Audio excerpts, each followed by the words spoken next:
Hello दर्शक मित्रों, राष्ट्र प्रथम में आप सभी का स्वागत है। मैं तपस्वी आचार्य एक नया बुलेटिन लेके आपके साथ आया हूं जिसका नाम है समाचार का सच। इस न्यूज़ बुलेटिन में मैं आपको दिखाऊंगे देश के सबसे बड़े स्टेट्स के कुछ प्रमुख न्यूज़ और उसके साथ ही साथ प्रमुख घटनाएं। ये जो न्यूज़ बुलेटिन हम लोग जो बना रहे हैं उसमें जो न्यूज़ जो बना रहे हैं उसमें आपको जो न्यूज़पेपर ने जो आपको न्यूज़ दिखाया हुआ है, जो न्यूज़ पोर्टल ने आपको जो न्यूज़ दिखाया हुआ है उसके ऊपर हम लोग थोड़ा बहुत एनालिसिस करेंगे और आपको दिखाएंगे समाचार का सच।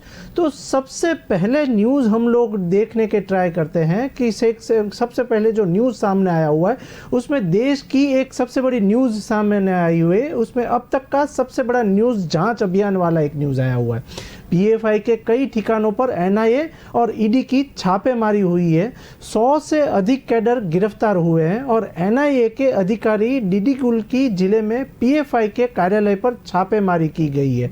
पीएफआई के 50 से ज़्यादा वहां पर जगहों पर छापेमारी स्टार्ट हुई है और एनआईए की छापेमारी के खिलाफ पार्टी कार्यालय के बाहर भी एक सबसे बड़ा प्रदर्शन हो रहा है।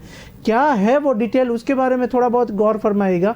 तो डिटेल कुछ ऐसी सामने आई है कि राष्ट्रीय अन्वेषण अभिकरण और प्रवर्तन निर्देशालय ने 10 राज्यों में आतंकी वित्त पोषण में कथित तौर पर शामिल संदिग्धों के ठिकानों पर एक छापेमारी जारी की है।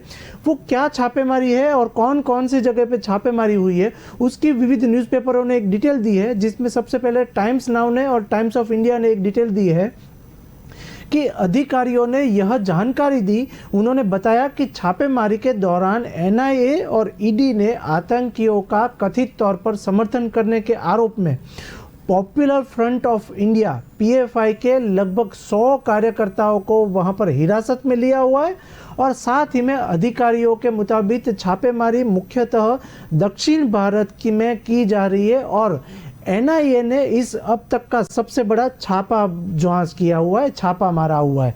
डिटेल ऐसी है कि एनआईए ने कहा कि आतंकवादियों को कथित तौर पर धन मुहैया कराना, उसके लिए प्रशिक्षण की व्यवस्था करना और लोगों को प्रतिबंधित संगठनों के साथ जुड़ने के लिए बरगरन लोगों को शामिल व्यक्तियों के परिसरों पर छापेमारी अभी जारी है। डिटेल ऐसी है कि अधिकारियों के अनुसार छापेमारी 10 राज्यों में की जा रही है और इस दौरान पीएफआई के शीर्ष नेता सहित लगभग 100 कार्यकर्ताओं को हिरासत में भी ले गया है। डिटेल कुछ ऐसी सामने आई है कि पीएफआई ने एक बयान जारी करके कहा कि पीएफआई के राष्ट्रीय, राज्य स्तरीय और स्थानीय नेताओं के घरों पर छापेमारी अभी की जा रही है और राज्य समिति कार्यालय पर भी छापेमारी अभी शुरू है। डिटेल ऐसी सामने आई है कि पीएफआई ने कहा कि हम विरोध की आवाज़ को दबाने के लिए फांसीवादी शासन द्वारा केंद्रीय एजेंसियों का दुरुपयोग की जाने पर एक कड़ा विरोध करते हैं। ऐसी भी डिटेल सामने आई है। अब देखना यह रहेगा कि अवैध संपत्ति और अवैध डिटेल किसके साथ सामने आती है और उसमें प्रशासक क्या कार्यवाही करते हैं। अब चलते हैं अपन दूसरे न्यूज़ की ओर और चलते हैं राजस्थान की ओर। तो राजस्थान में अभी सबसे बड़ा जो नेताओं का, पार्टियों का और सबसे बड़ा स्टेटमेंट सामने आ रहा है उसमें दैनिक भास्कर कुछ डिटेल ऐसी दे रहा है कि वहां पर अध्यक्ष बनना है तो छोड़ना पड़ेगा सीएम पद। दैनिक भास्कर ने ऐसा एक हेडिंग दिया न्यूज़पेपर पे और फ्रंट पेज पे ये न्यूज़ को स्थान दिया। क्या है यह डिटेल और किसको छोड़ना पड़ेगा सीएम पद, उसकी डिटेल समझे तो राजस्थान का ये सबसे बड़ा न्यूज़ माना जाता है। 12 घंटे में ये न्यूज़ सबसे बड़ी वायरल हुई है सोशल मीडिया पे। तो दैनिक भास्कर ने कुछ ऐसा लिखा है, मैं पढ़ूंगा कि बीते थर्सडे और वेडनेसडे को अशोक गहलोत दिल्ली दौरे पर थे और जहां मीडिया से रूबरू होते हुए कहा था कि एक व्यक्ति मंत्री भी रह सकता है और कांग्रेस अध्यक्ष भी चुन सकते हैं। तो डिटेल ऐसी सामने आई है कि वहां पर सबसे बड़ा अशोक गहलोत ने एक स्टेटमेंट सामने दिया और अब दिग्विजय सिंह ने भी यह साफ कहा है कि हमने उदयपुर सम्मेलन में ही यह तय कर लिया था कि एक व्यक्ति एक पद ही होगा। तो इस तरीके से आमने सामने पलटवार हो रहा है स्टेटमेंट में। तो क्या स्टेटमेंट सामने आया हुआ है कांग्रेस के नेताओं द्वारा, वो हम लोग डिटेल पढ़े तो कांग्रेस प्रेसिडेंट इलेक्शन के बारे में एक सबसे बड़ी डिटेल सामने आई, वो आई है कि कांग्रेस अध्यक्ष पद के चुनाव स्थिति साफ नहीं हो पा रही है अभी। तो वहीं पर राहुल गांधी इस बार अध्यक्ष पद के लिए इनकार करते दिख रहे हैं। डिटेल कुछ ऐसी सामने आई है कि वहीं पर अशोक गहलोत और शशि थरूर ने भी अपनी अपनी दावेदारी पेश की है वहीं पर। और इस बीच कांग्रेस के वरिष्ठ नेता दिग्विजय सिंह ने भी इस मामले पर एक सबसे बड़ा बयान दिया हुआ है। क्या उन्होंने स्टेटमेंट दिया है और क्या उन्होंने ट्विटर पे भी एक स्टेटमेंट दिया हुआ है वो समझे, तो वहां पर उन्होंने यह साफ कहा है कि हमने उदयपुर में हुए सम्मेलन में ही यह तय कर लिया था कि एक आदमी एक ही पद पर रह सकता है, फिर भी ऐसी बयानबाजी हो रही है। तो साथ ही उन्होंने कहा कि पार्टी अध्यक्ष के लिए कोई भी चुनाव लड़ सकता है और चुनाव में उतर सकते हैं दिग्विजय सिंह। वहाँ पर एक डिटेल सामने भी आई है कि दिग्विजय सिंह भी सामने चुनाव में उतर सकते हैं। और वहीं पर उन्होंने कहा कि अगर अशोक गहलोत अध्यक्ष पद के लिए पर्चा भरते हैं तो उन्हें राजस्थान के मुख्यमंत्री पद वहां पर छोड़ना पड़ेगा। अशोक गहलोत को मुख्यमंत्री पद वहां पर राजस्थान में छोड़ना पड़ेगा, ऐसी दिग्विजय सिंह ने वहां पर मांग की है। उसके साथ ही साथ मीडिया से बात करते हुए उन्होंने ये भी कहा कि पार्टी में गांधी परिवार से बाहर के लोगों को अध्यक्ष पद दे रहे हैं तो किस बलबूते पर दे रहे हैं वो भी एक चेक करना होगा। जब दिग्विजय सिंह ने चुनाव में उतरने का सवाल पूछा गया तो उन्होंने कहा कि देखते हैं क्या पार्टी निर्णय ले रही है। सबको चुनाव लड़ने का एक अधिकार है और आपको 30 सितंबर तक सब कुछ पता चल जाएगा, ऐसा भी एक स्टेटमेंट सामने आया हुआ है।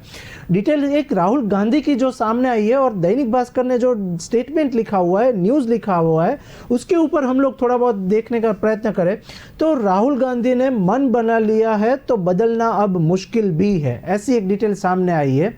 जब मीडिया से उनसे राहुल गांधी पर सवाल पूछा तो उन्होंने यह साफ करते हुए कहा कि जितनी जानकारी मेरे पास है उसके अनुसार राहुल गांधी इस बार अध्यक्ष नहीं बनना चाहते हैं। दिग्विजय सिंह ने एक ऐसा स्टेटमेंट दिया और डिटेल कुछ ऐसी वो बोले कि और वो चुनाव से अलग रहने का मन भी बना चुके हैं, ऐसा डिटेल सामने आया हुआ है दैनिक भास्कर का। उस बीच दैनिक जागरण जो लिख रहा है ऐसा लिख रहा है कि ऐसे में अगर उन्होंने मीन्स राहुल गांधी ने मन बना लिया है तो उससे बदल पाना बहुत ही मुश्किल होगा, ऐसा स्टेटमेंट राजस्थान और वहां पर कांग्रेस के नेता चुनाव में वहां पर ये ड्यूअल स्टेटमेंट सामने आया हुआ है। इसके बाद हम लोग चलते हैं गुजरात की ओर। गुजरात की एक सबसे बड़ी न्यूज़ जो सामने आई हुई है वो हमारे बड़ा प्रधान नरेंद्र मोदी की न्यूज़ सामने आई हुई है और वो सबसे बड़ी अब तक की 12 घंटे की न्यूज़ जो वायरल हुई है वो है। तो गुजरात की न्यूज़ हम लोग गुजरात समाचार और संदेश ने जो लिखा हुआ है वो हम लोग पढ़े तो गुजरात समाचार कुछ ऐसा लिख रहा है कि मोदी का राजनीतिक करियर खत्म करने की एक साजिश चल रही थी, उसमें तीस्ता सेतलवाड़ का बहुत ही बड़ा हाथ है। साथ ही में श्री कुमार और संजीव भट्ट के विरुद्ध आरोप पत्र दाखिल किया गया है। वो अब तक की 12 घंटे की सबसे बड़ी न्यूज़ मानी जाती है गुजरात के लिए। गुजरात में एक चार्जशीट अगेंस्ट तीस्ता सेतलवाड़ ऐसा एक स्टेटमेंट सामने आया, ऐसी एक न्यूज़ बनी है। वो विविध न्यूज़पेपरों ने किस तरीके से लिखी हुई है और आपको दिखाई हुई है वो मैं पढ़ूँ तो वहीं पर गुजरात समाचार और संदेश ऐसा लिख रहा है कि चार्जशीट अगेंस्ट तीस्ता सेतलवाड़, ऐसा एक वहाँ पर उन लोगों ने हेडिंग दिया हुआ है विविध न्यूज़पेपरों ने। तो डिटेल आगे ऐसी है कि गुजरात दंगों से जुड़े मामलों में फर्जी दस्तावेज बनाकर तत्कालीन मुख्यमंत्री नरेंद्र मोदी की राजनीतिक पारी खत्म करना और उन्हें फांसी तक सजा दिलाना चाहती थी तीस्ता सेतलवाड़, ऐसा उन्होंने हेडिंग बनाया हुआ है। आगे डिटेल समझे क्योंकि ये सबसे बड़ा मामला माना जाता है, सबसे बड़ा न्यूज़ माना जाता है गुजरात के लिए और पूरे देश के लिए, क्योंकि ये जो न्यूज़ है वो पूरा का पूरा गौर कर रहा है मुख्यमंत्री नरेंद्र मोदी के लिए। डिटेल ऐसी है कि इसके लिए वह अपने 2 करीबी तत्कालीन IPS अधिकारी RB श्रीकुमार और संजीव भट्ट के साथ मिलकर फर्जी सबूत तैयार कर रही थी और वह तत्कालीन नेता प्रतिपक्ष, एक गैर सरकारी संगठन NGO कार्यकर्ता और दिल्ली के पत्रकारों के भी संपर्क में थी। ये तीनों लोग दिल्ली के पत्रकार के संपर्क में थे, ऐसा लिख रहे हैं न्यूज़पेपर। आगे दिव्य भास्कर जो डिटेल लिख रहा है वो कुछ ऐसा है कि विशेष जांच दल ने कोर्ट में दाखिल 6000 से अधिक पेज का एक आरोपी पत्र वहां पर आरोपी नामा वहां पर पत्र जारी किया था। वो जाहिर ऐसा हुआ, वहां पर कोर्ट ने ऐसा बोले कि वर्ष 2002 के गुजरात दंगों से जुड़े मामले में फर्जी दस्तावेज बनाने के मामले की जांच करने वाली अहमदाबाद पुलिस की एसआईटी ने के अधिकारी सहायक पुलिस आयुक्त बीवी सोलंकी ने बताया कि वेडनेसडे को 6300 पेज का एक आरोप पत्र मुख्य महानगर मजिस्ट्रेट एम.वी. चौहान की कोर्ट में दाखिल किया गया है और श्री कुमार एवं संजीव भट्ट की मदद लेती थी तीस्ता सेतलवाड़, ऐसा एक स्टेटमेंट सामने दिया हुआ है। वो 6300 पेज का एक जो पत्र वहां पर कोर्ट को रखा गया, उसमें 3 सबसे बड़े नाम जो आ रहे हैं वो तीस्ता सेतलवाड़, संजीव भट्ट और श्री कुमार का नाम सामने आ रहा है। डिटेल कुछ न्यूज़पेपर ऐसा लिख रहे हैं कि इसमें तीस्ता, श्री कुमार और भट्ट को आरोपी बनाया गया है और इसमें 90 गवाहों से पूछताछ की गई, जिसमें कांग्रेस के राज्यसभा के सदस्य शक्ति सिंह गोहिल, पूर्व आईपीएस एवं अधिक वहाँ पर राहुल शर्मा की भी वहाँ पर शामिलगिरी हो सकती है और तीस्ता सेतलवाड़ फर्जी दस्तावेजों की सरकारी दस्तावेजों के रूप में आधिकारिक एंट्री के लिए वहां पर अपने करीबी आईपीएस अधिकारी श्री कुमार एवं संजीव भट्ट की मदद लेती थी, ऐसी एक स्टेटमेंट और ऐसा एक गुनाह भी सामने आया हुआ है। दंगा पीड़ित को धमकाते थे और दंगा पीड़ितों से अलग अलग स्टेटमेंट भी लिखवाते थे, ऐसा एक न्यूज़पेपर लिख रहा है।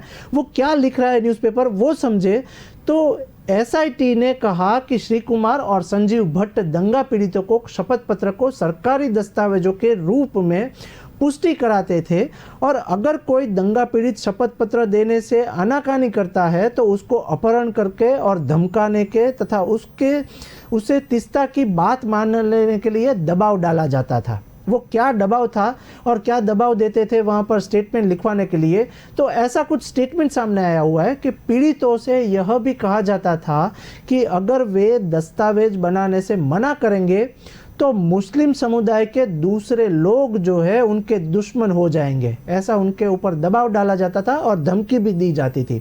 डिटेल ऐसी है कि अगर वहाँ पर उन लोगों ने पेपर या उन लोगों को ने ऐसा लिख नहीं दिया तो वहाँ पर बाकी के मुस्लिम समुदाय के दूसरे लोग जो है वो दुश्मन बन जाएंगे, दुश्मन हो जाएंगे और हो सकता है कि वे आतंकियों के निशाने पर भी आ जाए, ऐसी धमकी देती थी तीस्ता सेतलवाड़।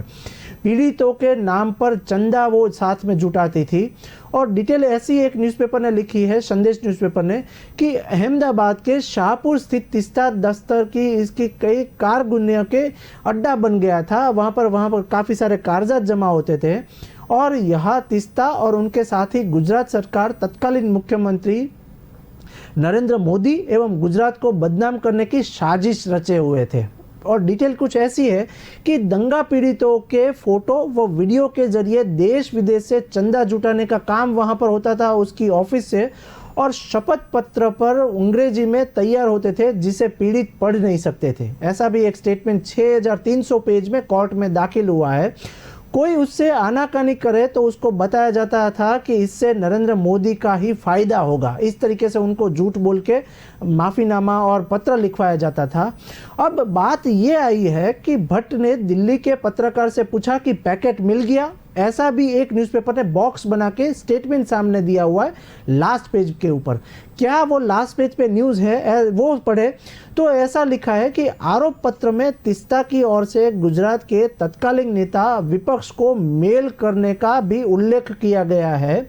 और वो क्या उल्लेख है वो समझे तो एक न्यूज़पेपर ऐसा लिख रहा है कि इसके अलावा दिल्ली के कई नामी पत्रकारों, गैर सरकारी संगठनों के कार्यकर्ता भी इनके संपर्क में थे और हिरासत में मौत के मामले में जेल में बंद पूर्व आईपीएस संजीव भट्ट ने दिल्ली के एक बड़े पत्रकार को मेल करके पूछकर बताया था कि उन्हें वह पैकेट मिल गया है या नहीं।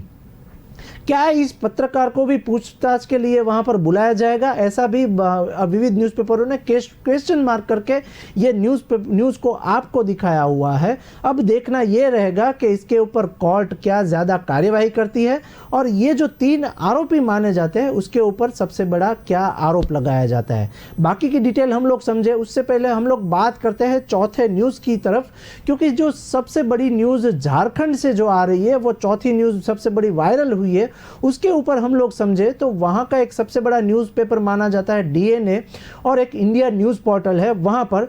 तो उन्होंने जो न्यूज़ लिखी है पोर्टल पे उसमें सबसे बड़ा रांची का मुद्दा सामने आया हुआ है।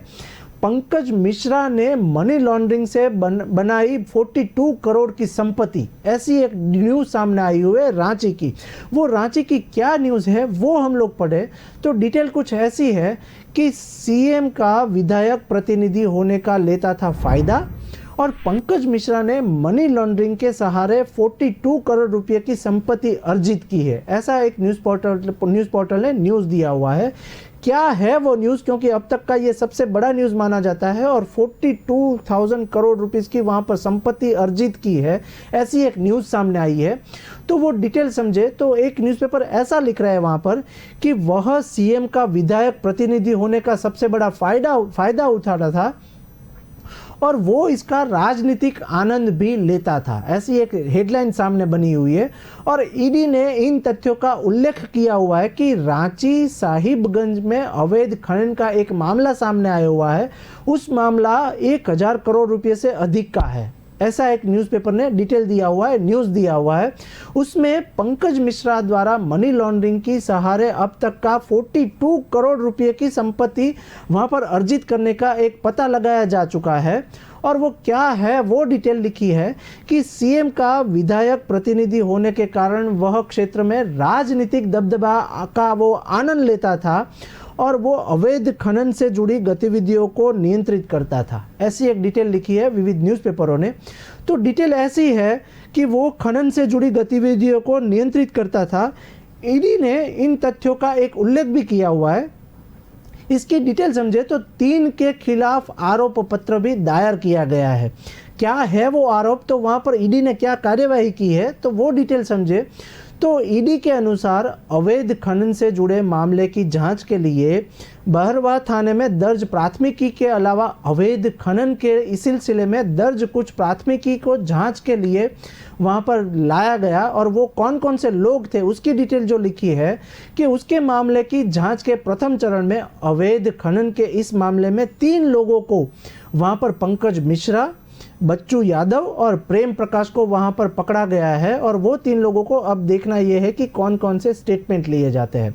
इन लोगों के खिलाफ पीएमएल के वहां पर विशेष न्यायाधीश की अदालत में आरोप पत्र दायर किया गया है और अब देखना यह होगा कि इनके ऊपर ये कार्यवाही क्या होती है और 42 करोड़ रुपीस का वहां पर जो खनन हुआ है वो 42 करोड़ रुपीस की अवैध संपत्ति जिसने बनाई है उसके लिए क्या कार्यवाही होती है।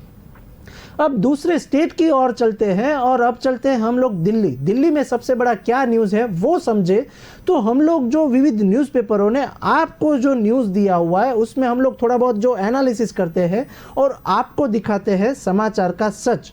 तो दिल्ली में क्या न्यूज़ बना हुआ है और क्या घटना घटी है वो समझे तो वहाँ पर डीएनए न्यूज़पेपर और टाइम्स ऑफ इंडिया ने कुछ डिटेल लिखी है कि क्या है खबर दिल्ली की वो समझे तो वहाँ पर टाइम्स नाउ के साथ एक डिटेल न्यूज़ आई है कि सीवर में हुई मौत को लेकर दिल्ली हाईकोर्ट काफ़ी सख्त हुई है और पुलिस और डीडी ने मांगा जवाब, ऐसे एक डिटेल सामने आई है। क्या है ये न्यूज़ दिल्ली की वो समझे तो दिल्ली उच्च न्यायालय ने वेडनेसडे को राष्ट्रीय राजधानी के एक सीवर में जहरीली गैस के कारण 2 लोगों की मौत हुई है, उसके मामले में दिल्ली पुलिस, डीडीए और राष्ट्रीय सफाई कर्मचारी आयोग ऐसा वहां पर जवाब उन लोगों के पास से जवाब मांगा हुआ है। और क्या डिटेल बनी है क्या घटना घटी है वो समझे तो मुख्य न्यायाधीश सतीश चंद्र शर्मा और न्यायमूर्ति सुब्रमण्यम के प्रसाद की पीठ की 11 सितंबर को एक समाचार रिपोर्ट्स के आधार पर स्वयं शुरू की गई जनहित याचिका पर एक सुनवाई कर रही थी। और वहीं पर एक डिटेल आई है कि बाहरी दिल्ली के मुंडनका इलाके में 9 सितंबर को एक सफाई कर्मचारी और एक सुरक्षा गार्ड की सीवर में जहरीली गैस के कारण एक मौत हो गई है और मौत हो गई थी। तो उसमें डिटेल ऐसी है कि पुलिस ने कहा था कि जब सफाई कर्मचारी सीवर साफ करने के लिए नीचे गए तो वह बेहोश हो गए और बेहोश हो गए थे और गार्ड ने उसे बचाने के लिए पीछा भी किया और वह भी बेहोश हो गया। डिटेल ऐसी सामने है, उसमें 2 लोगों की मृत्यु की भी वहां पर पुष्टि हुई है।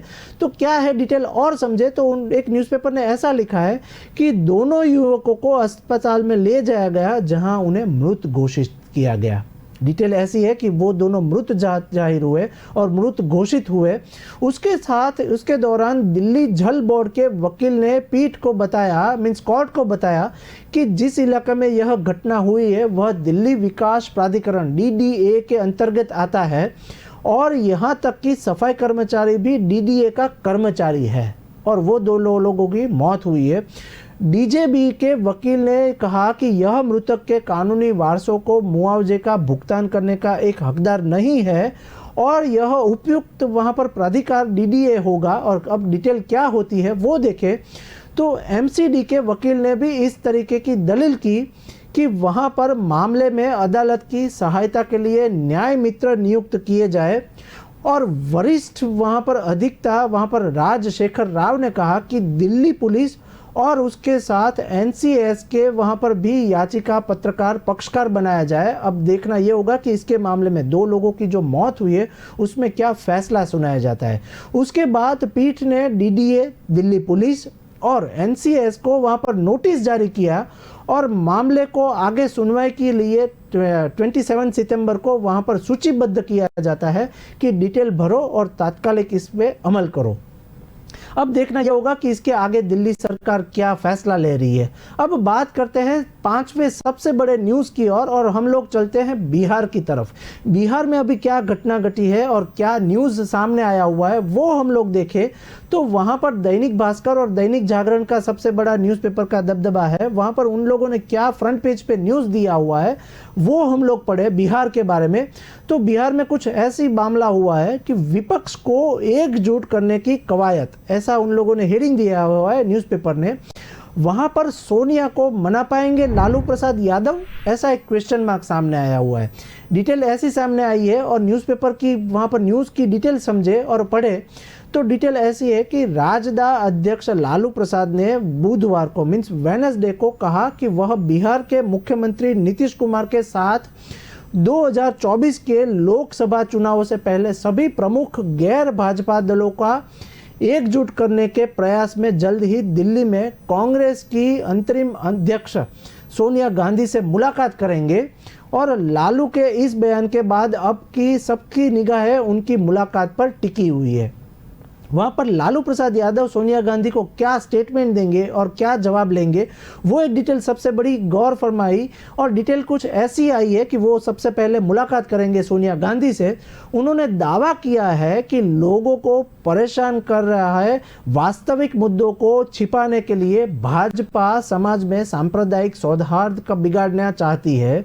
और मैं नीतीश कुमार, मैं मीन्स के लालू प्रसाद यादव नीतीश कुमार जी के साथ दिल्ली में सोनिया गांधी जी से मैं वहां पर मिलेंगे हम लोग और राहुल गांधी की पद यात्रा पूरी होने के बाद उनसे भी मैं मिलना चाहूँगा, ऐसा लालू प्रसाद यादव ने बोला।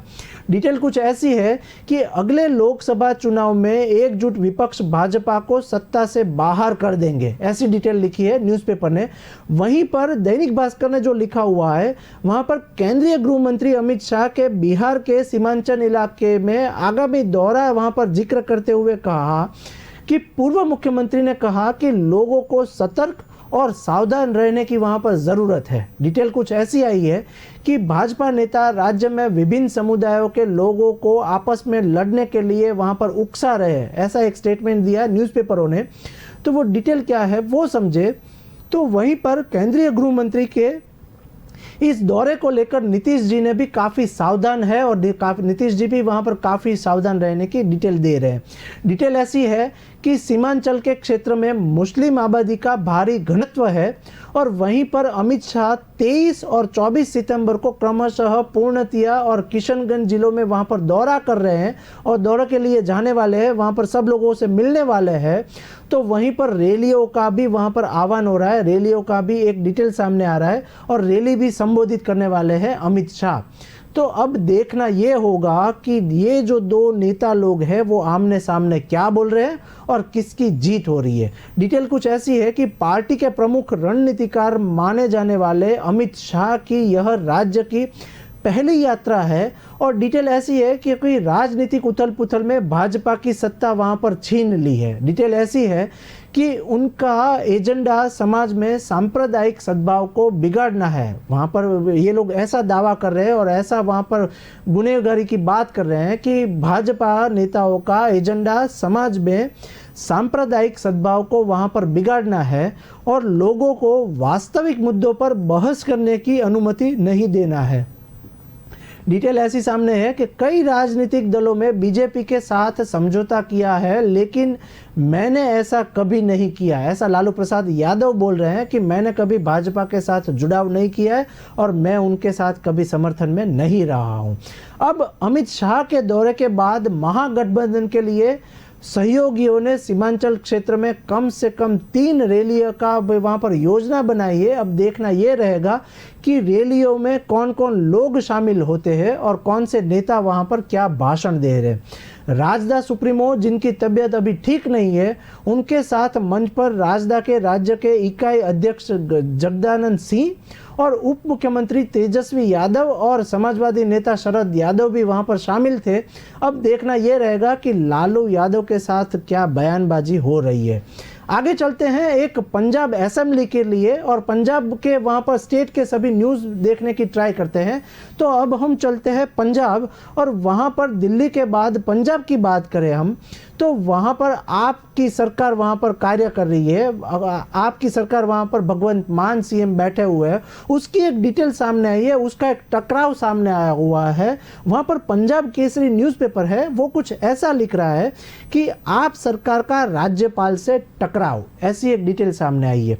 वहाँ पर पंजाब केसरी न्यूज़पेपर है, वो कुछ ऐसा लिख रहे हैं कि विशेष सत्र में फंसा कानूनी पेच, ऐसा उन लोगों ने डिटेल दी है। वो क्या पेच हुआ है और किसके साथ टकराव हुआ है भगवंत मान का, वो डिटेल समझे तो दिल्ली में उपराज्यपाल के बाद आम आदमी पार्टी की सरकार के लिए पंजाब में राज्यपाल से एक टकराव हुआ है और हालात ऐसा पैदा हो गए कि वो दोनों सामने सामने आ गए।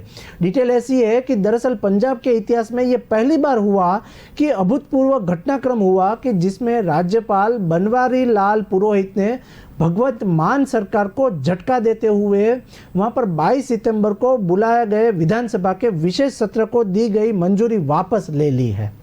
डिटेल ऐसी है और भगवंत मान के सामने ऐसी एक डिटेल सामने आई है कि यानी अब विशेष सत्र नहीं हो पाएगा, ऐसी भी डिटेल सामने आई है पंजाब के बाद।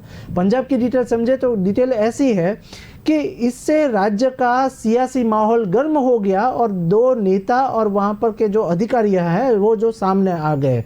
डिटेल ऐसी है कि विशेष सत्र की कानूनी पेच में फंस गया पूरा पंजाब स्टेट और पहली बार हुआ कि राज्यपाल ने सत्र को मंजूरी देकर वापस ले ली। अब बढ़ेगा और टकराव। डिटेल क्या है वो समझे, क्योंकि पंजाब में ये सबसे बड़ा मुद्दा माना जाता है।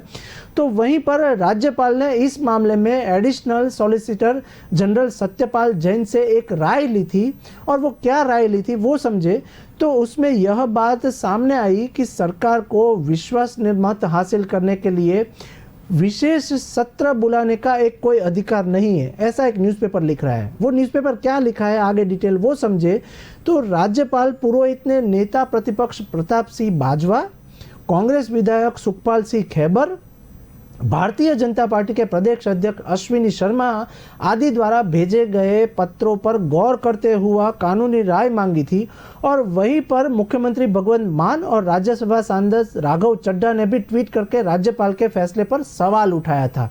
अब देखना यह होगा कि वहां पर पंजाब में क्या सामने मामला आता है और भगवंत मान जो है वो क्या किस तरीके की डिटेल देते हैं। तो दर्शक मित्रों, ये था पूरे देश के प्रमुख स्टेट के प्रमुख न्यूज़। हम लोग ये समाचार के सच जो न्यूज़ आपको न्यूज़ बुलेटिन दिखाती है उसमें हम लोग विविध न्यूज़पेपरों ने जो आपको समाचार दिखाया होता है वो समाचार के ऊपर हम लोग थोड़ा बहुत एनालिसिस करते हैं और आपको दिखाते हैं समाचार का सच। कल फिर मिलेंगे, मुझे दीजिए रजा, नमस्कार।